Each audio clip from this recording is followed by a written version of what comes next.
रसोई में राजश्री और उसकी देवरानी हलवा बना रही होती है। तभी वहाँ पर अंशु आता है, कहता है कि बड़ी माँ हलवा तैयार हो गया क्या? तो राजश्री कहती है कि बेटा अभी हलवा बनने में थोड़ा सा टाइम लगेगा और तेरा स्कूल का भी टाइम हो गया है, तो अब स्कूल चली जा। जैसे ही तो स्कूल से वापस आता है तेरे लिए हलवा बना करके मैं रखूँगी। अंशु कहता है कि नहीं बड़ी माँ, तब तक तो सब खत्म हो जाएगा। नहीं बेटा, तब तक मैं तेरे लिए ज़्यादा संभाल कर रखूँगी।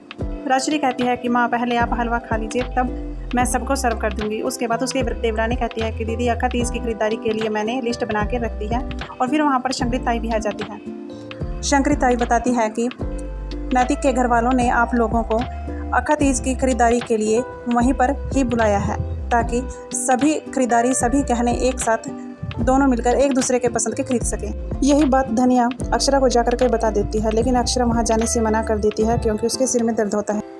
जब अक्षरा के घर वाले नैतिक के घर पहुँचते हैं तो वो देखते हैं कि अक्षरा उनके साथ नहीं है। वो थोड़ा मायूस हो जाते हैं। फिर नंदिनी कहती है कि तुम्हें अक्षरा को सॉरी बोलना होगा और तुम्हें पलट के जवाब भी नहीं देना है। अगर प्यार करते हो तो इस मैं को कचरे के डिब्बे में फेंको और अक्षरा को खुश रखो। फिर सभी नैतिक के जब घर आ जाते हैं तो नैतिक और मोहित सलाह करते हैं कि उन्हें अक्षरा के घर चुपके से जाना होगा। और फिर वो दोनों चुपके से अक्षरा के घर चले जाते हैं।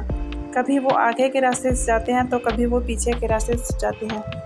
आगे वाले रास्ते पर भोला भैया होता है जो सीढ़ियों के ऊपर बैठा होता है, इसलिए वो पीछे के रास्ते से चले जाते हैं। तो कभी गेट पर टंग जाते हैं। फिर मोहित नैतिक को कहता है कि पाइप के जरिए छत पर चढ़ जा।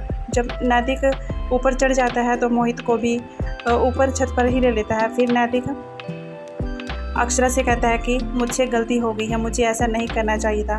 फिर अक्षरा कहती है कि आप मेरे सपनों में आकर ऐसी ही मीठी मीठी बातें करते हो और जब सामने आती हूँ तब गुस्सा करने लगते हो। फिर नैतिक कहता है कि अरे मैं हकीकत में हूँ, मैं ही हूँ, सपनों में नहीं हूँ। अक्षरा जब छू कर देखती है तो वह चीखने लगती है। तो भोला भैया भाग कर आता है कि पता नहीं अक्षरा दीदी को क्या हो गया है। और फिर नैतिक और मोहित छुप जाते हैं।